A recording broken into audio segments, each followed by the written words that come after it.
Hello, good morning everyone. Good morning students. Today's topic for medicine class is we have leishmaniasis and Kala-Azar. Kala-Azar is nothing but visceral leishmaniasis. So I am Dr. Karthik, Assistant Professor of Department of Medicine, Gayatri Vidya Parishad Medical College. So what are the learning objectives for us today? We are going to see about the epidemiology of leishmaniasis, then etiology of leishmaniasis, the life cycle and pathogenesis of the protozoa which causes the leishmaniasis, then clinical features, and then management. Coming to the epidemiology of leishmaniasis. Leishmaniasis is a protozoal disease which occurs in about 102 countries across the world. So about 350 million people are at the risk of the disease and the annual incidence is about 2 million. The prevalence of the disease is about 12 million.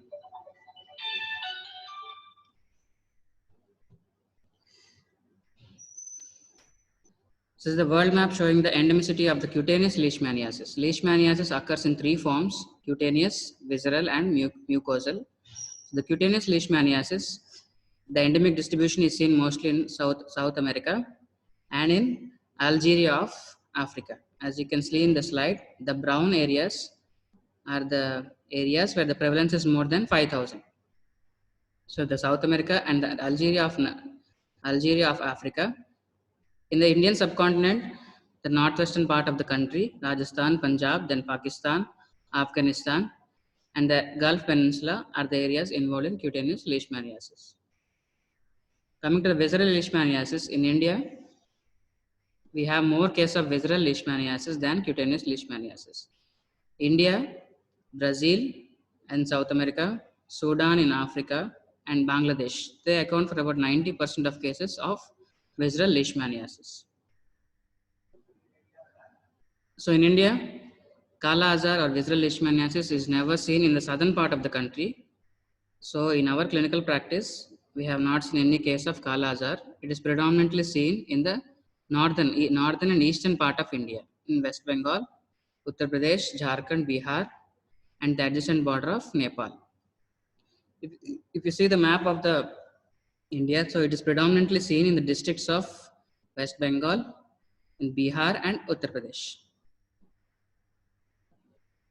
So in India, we have a program called Kala-Azar Elimination Program, which is aimed to eliminate the disease from these states in the country. So it is under the umbrella of the NVB-DCB, which is the National Vector-Borne Disease Control Program. So the target of this program is to bring down the incidence of the disease of less than 1 per 10,000 people at a PHC block level. So it is employed in 54 districts in all the 4 states: Bihar, Jharkhand, Uttar Pradesh, and West Bengal. And the main objectives of this elimination program are surveillance for cases, diagnosis by rapid methods, treatment, and comprehensive or integrated vector control. So coming to the etiology of leishmaniasis. Leishmaniasis is caused by a unicellular flagellate intracellular protozoa. So it is a unicellular organism which is a flagellate, and it resides within the cell. So the genus is Leishmania, and it belongs to the order Kinetoplacidae. There are about 21 species in causing leishmaniasis, and these are zoonotic diseases. That is, they are transmitted from animals to man. So this is the image of the leishmania. This is the flagellate. This is a flagellate protozoa. This flagellate protozoa is found in the vectors, and this aflagellate protozoa, it is found in the vertebrates or in humans or in the mammals. So these aflagellate forms are called amastigotes, and these flagellate forms are called promastigotes. So as we have seen, this is a zoonotic disease. The vector is the phlebotomine sandfly vector. Phlebotomine vectors are common in the eastern hemisphere. Lysiptomus vectors are common in the western hemisphere. So this is this vector. So this vector transmits the disease from the canine mammals or rodents to humans. This is called a zoonotic transmission.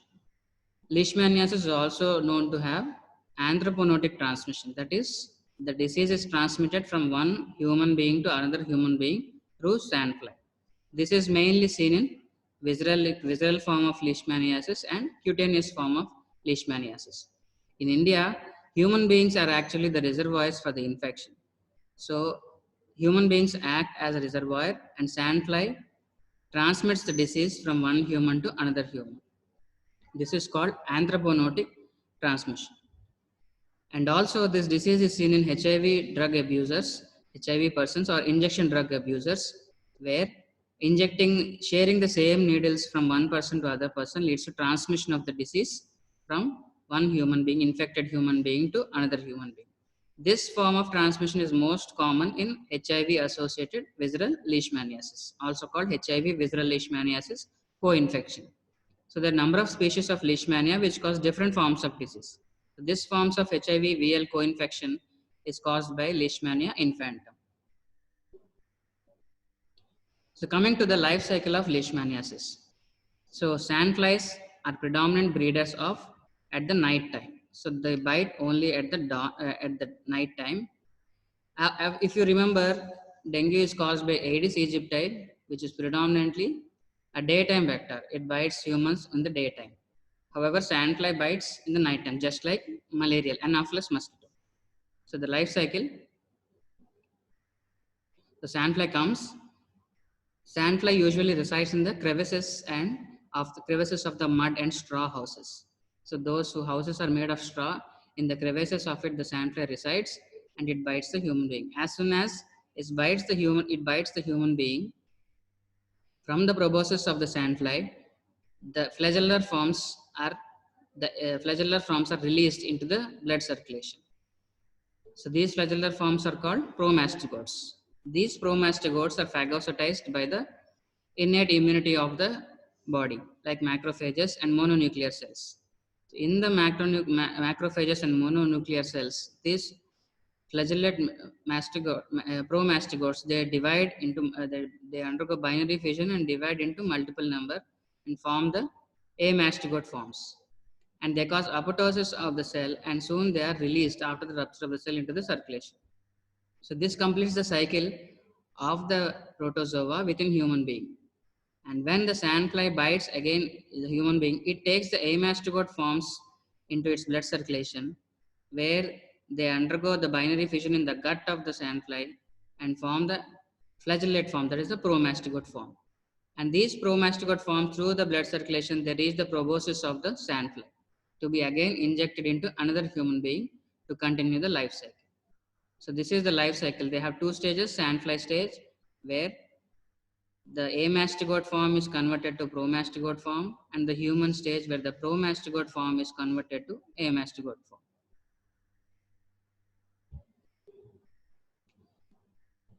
So then again the sandfly bites, it takes the amastigote form in the proboscis, and then it leaves again to complete the other part of the life cycle of the protozoa, Leishmania.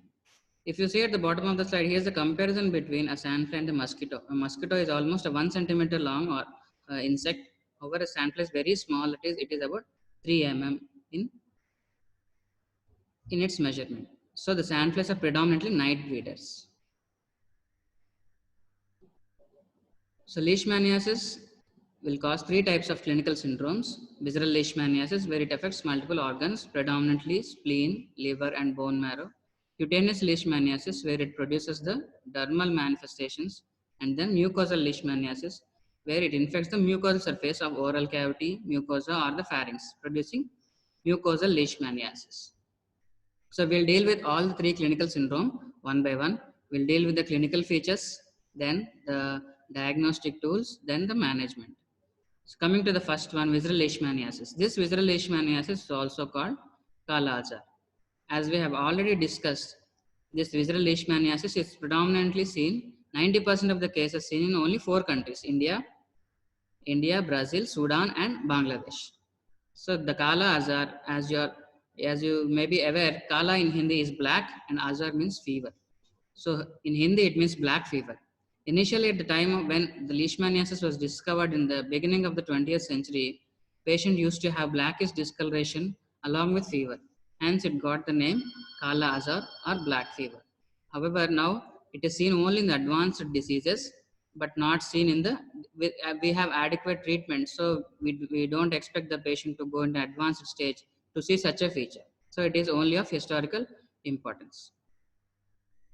So in India, predominantly the cause of leishmaniasis are Leishmania donovani complex, which consists of three species: Leishmania donovani, Leishmania infantum, and Leishmanium chagassi.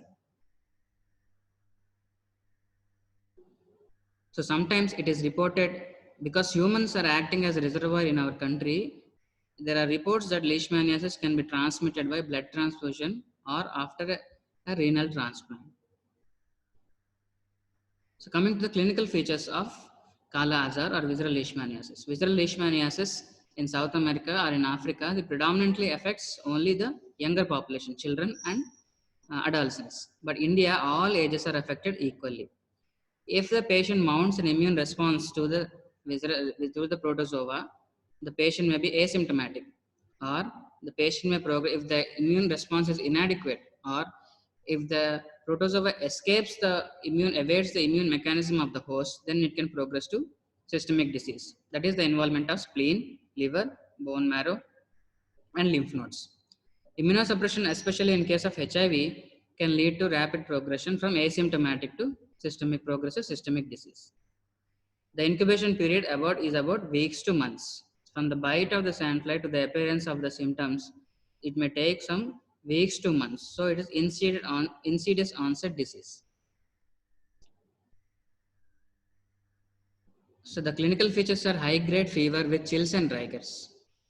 So patient usually present with high-grade fever with chills and rigors associated with generalized weakness or malaise. Then patient will have splenomegaly, mild hepatomegaly, and lymphadenopathy. Splenomegaly is a characteristic feature of Kala Azar. Sometimes it may be a massive splenomegaly in the patient. Mild enlargement of liver is also seen, and there may be lymphadenopathy. However, lymphadenopathy is not seen in Indian subcontinent, only splenomegaly and hepatomegaly are seen. Next, the fever comes and it subsides after a period of 2 to 3 weeks to again relapse. So, the relapses of fever are very characteristic of Kala Azar. As we have discussed, blackish discoloration of skin is only seen in advanced disease. So, it is not usually seen in nowadays. Not usually seen nowadays. Bleeding. So due to splenomegaly, there is sequestration of platelets, and also the infection of the bone marrow by the protozoa leads to decreased production of all the cell lines, anemia, causing anemia, pancytopenia, and pancytopenia, anemia, leukopenia, and thrombocytopenia. So this thrombocytopenia together with dysfunction of the liver may cause bleeding. As we all know, liver is the main source for clotting factors. Whenever there is hepatic dysfunction, there will be bleeding. So the thrombocytopenia and hepatic dysfunction will lead to bleeding.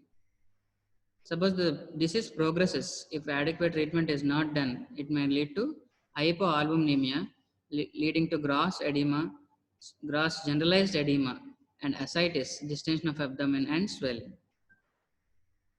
So there will be profound immunosuppression as the disease progresses to advanced stage. There will be profound immunosuppression leading to secondary infections. As there is neutropenia, the patient is unable to mount a response, immune response to the secondary infections. And the most common are pneumonia, tuberculosis, frequent gastrointestinal symptoms, gastrointestinal uh, diseases, and skin infections like boils, cellulitis, scabies. These kind of secondary infections are seen only in the advanced stage. So these are the clinical features of Kala Azar or visceral leishmaniasis. What are the laboratory features? Laboratory features are usually non-specific, as we have already discussed. So patient will have infection of the bone marrow leading to pancytopenia, producing anemia, leukopenia, and thrombocytopenia. Anemia can be so severe that may result in cardiac failure also. So along with pancytopenia, there will be increase in the gamma globulins, mostly IgG and IgM, and then there will be hypoalbuminemia due to decreased intake and due to hepatic dysfunction. So how do you diagnose visceral leishmaniasis? The gold standard for the diagnosis of leishmaniasis is the detection of parasite from the aspirates of spleen, bone marrow, or lymph node. Splenic aspirate is less commonly done because it is a risky procedure. If there is excessive bleeding, it may lead to decrease in the blood pressure and complicate. So usually, for previously, an aspirate of spleen was used to be done. This is the gold standard method. As you can see in the picture, in the microscope picture, this is the aspirate from the spleen, which shows monocytes with number of amastogote forms. So these amastogote forms are released into circulation after the macrophage ruptures, or it becomes undergoes apoptosis. So amastogote forms are stained by various stains like Romanowski, Jishma, Wright, and Leishman. These amastogote forms are also called Leishman-Donovan bodies. Leishman-Donovan are two scientists who have discovered these amastogote forms in the patients affected with leishmaniasis in the British India. So this organism was first discovered in West Bengal, and it was initially called Dum fever. Leishman was the person who saw it under the microscope, and he reported the case. Donovan also reported the similar cases from other parts of the country. To honor those two scientists, doctors, they have the Leishman. The name has been given as Leishmaniasis. The organism as Leishmania donovani, and the amastogote forms are called Leishman-Donovan bodies. So another way of diagnosis is the culture using triple N medium. Though it is very expensive process, it is not routinely done. In immunocompromised patients, a Buffy coat smears can be used. After you do a centrifuge of the blood sample, all the white cells are collected in the Buffy coat. You can do a smear to find the amastogote forms of the protozoa. This is for the definitive diagnosis. In the Kala-Azar elimination program of India, in the field, we are using a rapid diagnostic test for detection of the antibodies against the visceral leishmaniasis. A recombinant VL antigen is used. So as you can see, there is a control and a test. This is the control and this is the test. If both the control and tests are shown by red line, it is a positive, indicates a positive test that the patient is suffering from leishmaniasis. This is a rapid tool which is used in the field and also in our national program for elimination of Kala-Azar. So what is the differential diagnosis of visceral leishmaniasis? Fever with chills rigors. In our part of the world, the most common diagnosis is malaria. So because Kala-Azar is not seen in southern India, the first diagnosis that should come to your mind with a patient with fevers and chills and rigors is malaria. And because it causes a prolonged fever, just like enteric fever should be ruled out in every patient with suspected Kala-Azar. And tuberculosis. Tuberculosis is often seen as a co-infection along with leishmaniasis due to immunosuppression, or tuberculosis as itself can cause prolonged fever, is a differential diagnosis for the Kala-Azar. Next, we also know that Kala-Azar causes massive splenomegaly. So massive splenomegaly is also seen in conditions of chronic myeloid leukemia, and in alcoholics in portal hypertension, the initial manifestation may be thrombocytopenia, which indicates, and splenomegaly. So portal hypertension should also be ruled out. So other infectious causes with splenomegaly with or without lymphadenopathy should be ruled out in a patient with suspected Kala-Azar. So how do you treat? So bismuth antimony compounds are the mainstay of treatment for all parts of the world except in India. The antimony compounds is sodium stibogluconate, dosage of 100 mg per ml, 20 mg per kg body weight is given for about a month. But in India, there is significant resistance for these antimonial compounds. So in our national program, we usually give amphotericin B, either IV, deoxycholate injection, 1 mg per kg for 15 days, alternate dose, or you can use liposomal amphotericin B at IV about 10 mg per kg body weight. Other drugs which have been introduced in the treatment regimen are miltefosine. It is given about 2.5 mg per kg body weight for about 28 days. This miltefosine is teratogenic, so it causes abnormals in the fetus, hence it should be avoided in pregnant patients and patients who are taking multi-person must be advised not to become pregnant or use a contraception during the period of treatment and also 3 months following the completion of the treatment. So another aminoglycoside paromomycin is also used in the treatment of leishmaniasis in our Kala-Azar elimination national program. So paromomycin must be given at a dose of 11 mg per kg intramuscular for about 3 weeks. So HIV visceral leishmaniasis co-infection. This is quite commonly seen because of the rising pandemic of HIV and the immunosuppression caused by it. Visceral leishmaniasis is more prone when the patient is infected with leishmania. It is more prone to progress to advanced diseases. So HIV increases the risk by 100 to 1000 times, and there may be atypical manifestations, especially in patients with less than 50 CD4 cells. There may be atypical manifestations in the form of gastrointestinal symptoms, or pleural and pericardial effusions, or ascites, and the involvement of the lung. Often these Leishmania protozoa can be found in the aspirate of the bronchoalveolar lavage or in the bronchoalveolar lavage. So as we have already seen, Buffy-Coat smears of the blood samples can be used for the detection of the parasite, the amastigote form, and diagnosis of the disease. So HIV increases the risk by 100 to 1000 times, and it presents with atypical manifestations, and Buffy-Coat is used for diagnosis. So how do you treat? So liposomal amphotericin B is the drug of choice. It is given about 3 to 5 mg per kg body weight daily. Intermittent doses of it is given intermittently in 10 doses. First 5 days, then on the 10th, 17th, 24th, 31st, and 38 days. So following visceral leishmaniasis, after apparent recovery, patient may present with dermal manifestations. This is called post-Kala-Azar dermal leishmaniasis or PKDL. So the parasite remains within the dermis, and due to the local infection, it produces manifestations. As you can see in the picture, the post-Kala-Azar dermal leishmaniasis can take the form of papules, macules, or nodules. Nodules are especially common, and face is predominantly affected, and moreover, area around the chin.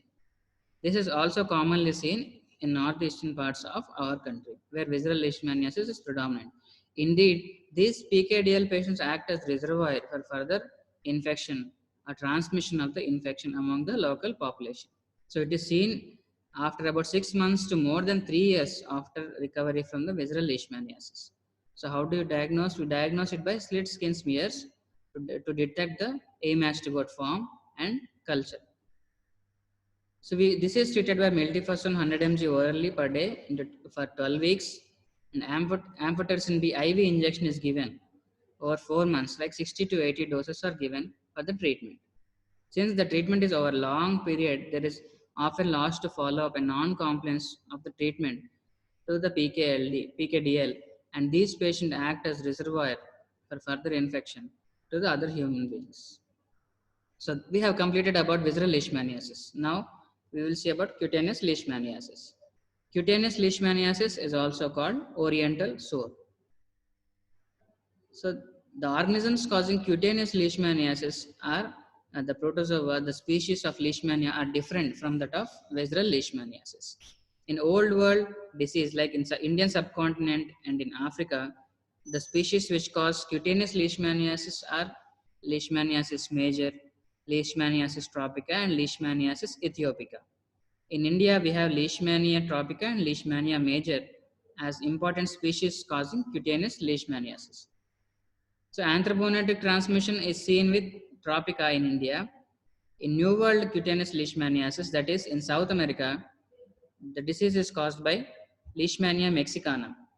As you can see in South America, the disease is caused by Leishmania mexicana and Leishmania brasiliensis.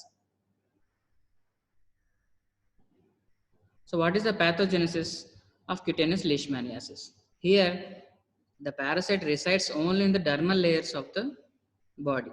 So it is ingested by the macrophages in the dermal layers, and again the parasite multiplies in the macrophage in the dermis, converting from pro-mastigote form to amastigote form, and it's again transmitted, it is again taken by the antlion, transmitted to other patients.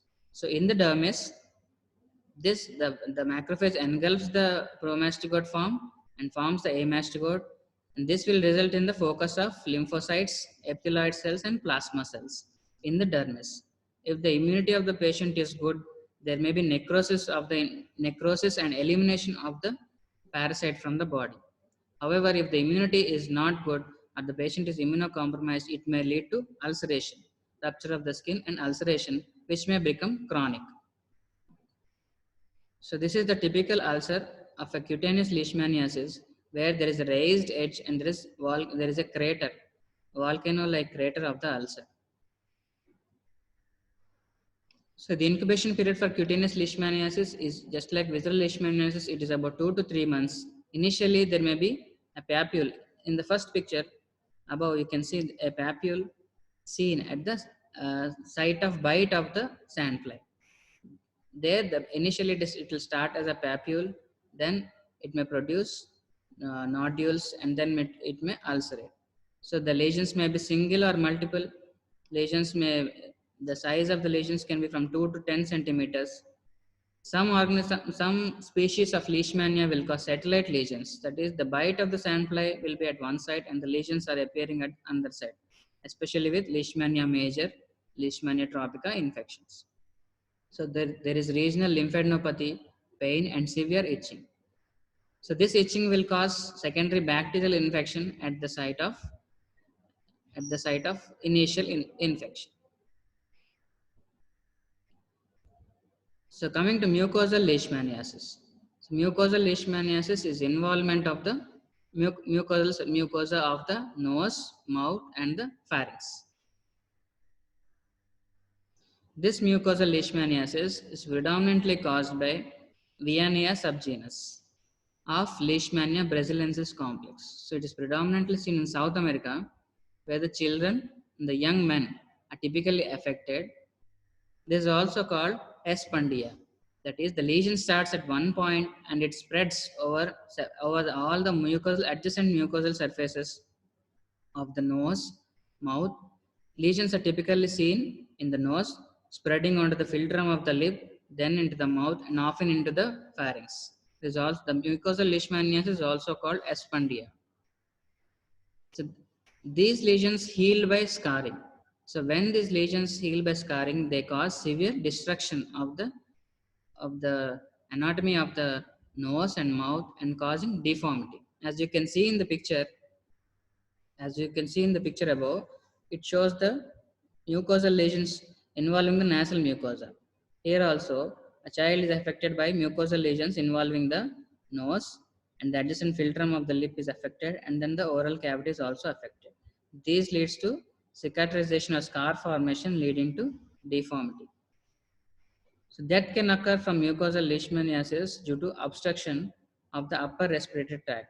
When these lesions involve the pharynx, they heal by cicatrization or scar formation, leading to obstruction, and severe respiratory tract infection can occur, leading sometimes to death. So how do you diagnose cutaneous and mucosal leishmaniasis? Just like post-Kala-Azar dermal leishmaniasis, it is done by slit skin smear to demonstrate the amastigote form. The genes are stained, or you can do a culture from the source. Culture is done through triple N medium, though it is expensive.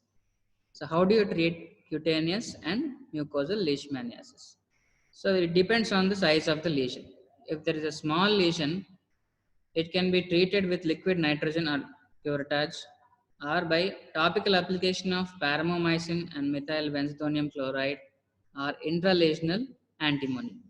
Suppose there are multiple lesions or there are large lesions, then we have to give parenteral antimony compounds, sodium stibogluconate for 20 days, 20 mg per kg per day for cutaneous leishmaniasis, and for mucosal leishmaniasis, it must be given for 28 days.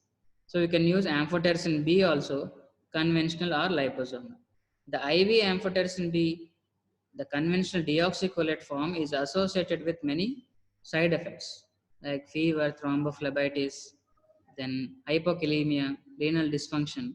Hence, liposomal amphotericin B can be used, which has lesser adverse effects compared to the conventional amphotericin B form. In India, itraconazole 200 mg daily dose has also been tried with good effect in Bihar and in Uttar Pradesh. In other parts of the world, in Saudi Arabia, fluconazole has been tried, and ketoconazole has also been tried for multiple lesions of cutaneous and mucosal leishmaniasis. So, how do you prevent the disease of leishmaniasis? As with any vector-borne diseases, the prevention is mainly aimed at prevention of the vector. The sandflies, as we have seen, are very small organisms, insects compared to mosquitoes. Mosquitoes are about 1 centimeter in size and sandfly are 3 mm, but they are highly susceptible to insecticides. So spraying of insecticides and using of insecticide impregnated mosquito nets can be sufficient to eliminate these sandflies. So in the Kala-Azar National Elimination Program, there is an integrated vector control where there is widespread spraying of the insecticides, DDT insecticides, and, and educating the patient about the use of mosquito nets and curtains to to eliminate the sandfly in the in the environment. So destruction of reservoir. So canine animals are the most common reservoirs of visceral leishmaniasis. So especially dogs which are infected with visceral leishmaniasis must be treated or eliminated from the environment to avoid transmission, zoonotic transmission of leishmaniasis from canines to human beings. Similarly, if the infection occurs, visceral leishmaniasis occurs in humans, it must be diagnosed early and treatment should be done because humans themselves can act as reservoirs for the transmission of the disease from one to another, especially the anthroponotic and transmission of infection among injection drug abusers in HIV, visceral leishmaniasis co-infection. So we have to stop the cycle. We have to treat the patient early. We have diagnosed early and treat the patients early to prevent the transmission of infection from one human being to another. So at present, there is no vaccine available for leishmaniasis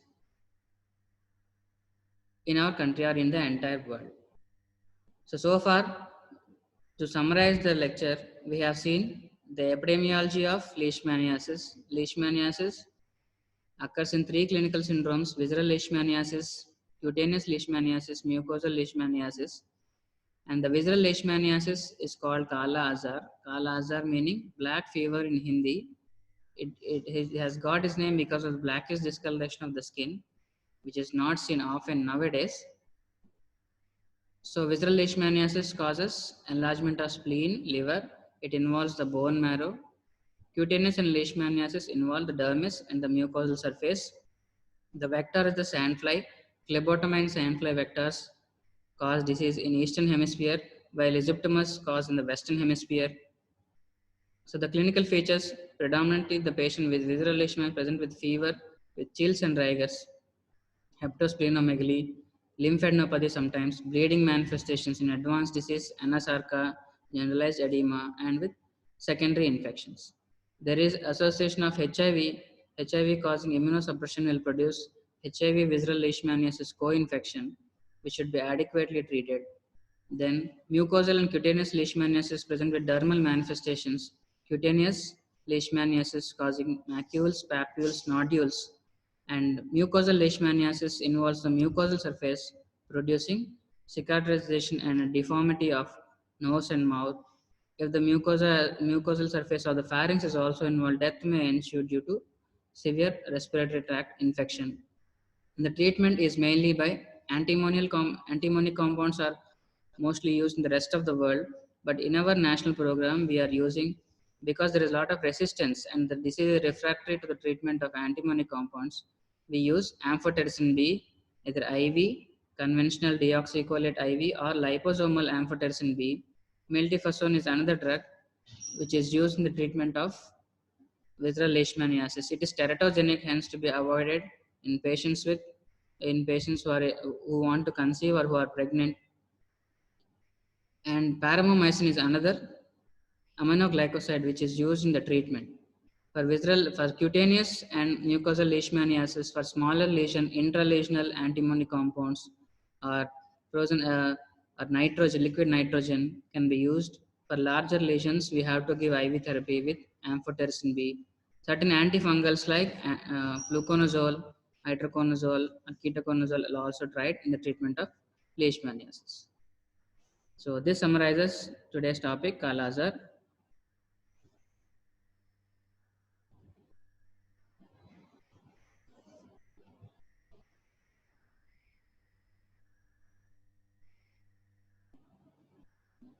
So any doubts, you can ask me.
So what is the basic mechanism behind hepatosplenomegaly?